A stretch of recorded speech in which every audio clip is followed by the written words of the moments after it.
अस्सलाम वालेकुम नाज़रीन, मैं हूं आपकी होस्ट जोया काजी और आप देख रहे हैं अलसादिया तिब्बी फाउंडेशन के प्लेटफॉर्म से मुझे। नाज़रीन, जैसा कि आप जानते हैं अलसादिया तिब्बी फाउंडेशन के जो रिसर्च स्कॉलर हैं हकीम सैफुल्लाह सिखो साहब, उन्होंने जिनसी तालीमात के हवाले से बेशुमार बुक्स लिखी हैं जो कि आपके लिए बहुत हेल्पफुल साबित हो सकती हैं। जिसको भी अपनी जिन से रिलेटेड कोई प्रॉब्लम है वो इस बुक की जो है वो रीडिंग करे, उसको समझ आ जाएगी उसको क्या प्रॉब्लम है और उसको कौन सा नुस्खा अप्लाई करना है खुद पर। अगर किसी से वो नुस्खा अप्लाई नहीं होता या बनता नहीं है तो वो डायरेक्ट अलसादिया तिब्बी फाउंडेशन पर कॉल करके अपनी मतलूबा मेडिसिन मंगवा सकता है।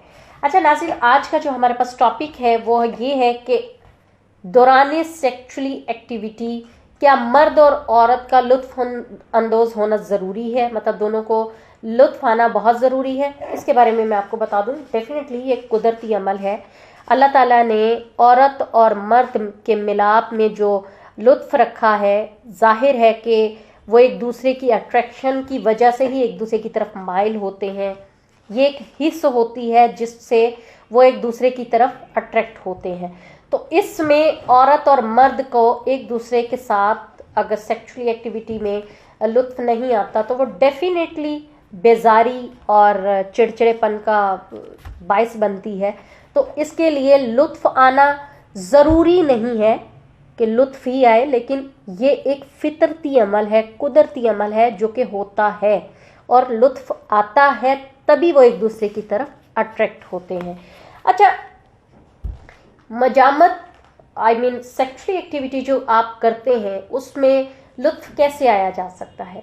वो इस सेंस में भी आ सकता है कि जैसे सेक्सुअली एक्टिविटी अगर दोनों लाइफ पार्टनर्स कर रहे हैं और एक दूसरे की सिर्फ ज़रूरत पूरी कर रहे हैं, औरत बेजार है, चिड़चिड़ेपन का शिकार है या मर्द बेजार है, तो इस सेंस में वो एक दूसरे से लुत्फ हासिल नहीं कर रहे, तो उनका दिमाग, उनका दिल वो एक्टिव नहीं है। जब भी सेक्सुअली एक्टिविटी होती है तो इन हिस्सों का रिलैक्स होना, इन हिस्सों का एक्टिव होना बहुत ज़रूरी होता है, क्योंकि इनकी 90% जो इन्वॉल्वमेंट होती है आपकी सेक्सुअली एक्टिविटी में, जिसमें आपका माइंड, आपका हार्ट, आपकी जो थिंकिंग है वो बिल्कुल कनेक्ट करती हैं। इस वजह से आप जो है इसको कह सकते हैं कि दौरान सेक्सुअल एक्टिविटी लुत्फ आना ज़रूरी है। अदरवाइज, क्योंकि इस तरह से आपकी जो तख्लीकी, जिसे कहने प्रेगनेंसी कंसीव करने में भी थोड़ा टाइम लगता है, क्योंकि मियाँ बीवी एक दूसरे के साथ कंफर्टेबल होते हैं, इससे प्रेगनेंसी भी कंसीव जल्दी हो जाती है। अदरवाइज अगर आप देखें तो अमेरिकन्स जो हैं, दूसरे तीसरे लोग जो हैं वो अपने जो स्पर्म्स हैं वो स्पर्म्स ट्यूब में रखवा के बेबी कंसीव कर लेते हैं। इसी तरह ये होता है कि जब औरत हामिला हो जाती है, प्रेग्नेंट हो जाती है, तो इससे भी मतलब उसका यही एक होता है कि उनके जो स्पर्म्स होते हैं वो उनकी विजाइना के अंदर जाके अपनी एक जगह बना लेते हैं, तब जाके वो एक मुकम्मल प्रेगनेंसी के मराहिल से गुजर रही होती हैं। तो ये तभी मुमकिन होता है कि जब आप अपना माइंड सेट करें, जब आप अपना हार्ट जो है वो सेट करें, जब आप खुशगवार मूड में हों देन।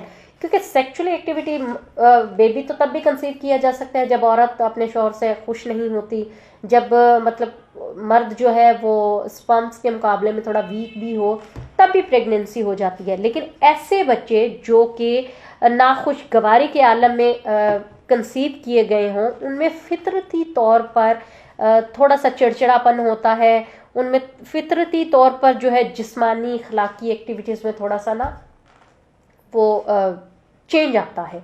मतलब वो जिस्मानी और इखलाकी तौर पर चिड़चिड़े हो चुके होते हैं, जिस्मानी तौर पर कमज़ोर हो जाते हैं, खुश इखलाक नहीं होते, रूहानियत की तरफ उनका थोड़ा लगाव नहीं होता।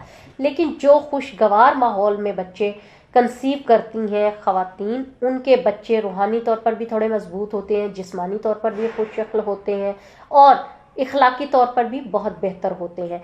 इसलिए कोशिश किया करें जब दोनों मियाँ बीवी आपस में सेक्सुअली एक्टिविटी के लिए इन्वॉल्व हों तो अपने अपने मिजाज पे थोड़ा सा खुशगवारपन लेकर आए, ताकि आपके आने वाली नस्ल जो है, आपके आने वाले बच्चे जो हैं वो आपके मिजाज के मुताबिक, आपके खुशगवार मूड के मुताबिक अपने आप में वो चीज़ें कंसीव कर लें। क्योंकि आपने सुना होगा कि बहुत सारी ख़वातीन ऐसी हैं जो कि कुरान पाक की तिलावत करती हैं प्रेगनेंसी के दौरान, तो उनके बच्चे जो हैं वो जल्दी कुरान पाक पढ़ जाते हैं। उनके बच्चे जो है ना वो 3-4 साल की उम्र में, 5 साल की उम्र में, 6 साल की उम्र में कुरान पाक जो है वो ख़त्म कर लेते हैं, मतलब पढ़ लेते हैं। तो इसी तरह से ये है कि जिस तरह आप प्रेगनेंसी के दौरान अपनी मूवमेंट रखेंगे, इसी तरह आपके बच्चों की जो है ना वो परवरिश होगी। तो बेहतर है कि अपने बच्चों की अच्छी नस्ल के लिए, अच्छी परवरिश के लिए आप अपने आप को खुशगवार रखा करें, नमाज पढ़ा करें और साथ ही साथ अपने मिजाज को खुश इखलाकी में बदलें। उम्मीद है आपको हमारा ये प्रोग्राम अच्छा लगा होगा। दुआ में याद रखिएगा, अपना बहुत सारा ख्याल रखिएगा। हमारे चैनल को सब्सक्राइब कर दें, लाइक करें, शेयर करें और बेल आइकन का बटन दबाएं ताकि आपको ऐसी इन्फॉर्मेटिव वीडियोस मिलती रहे। अल्लाह हाफिज़।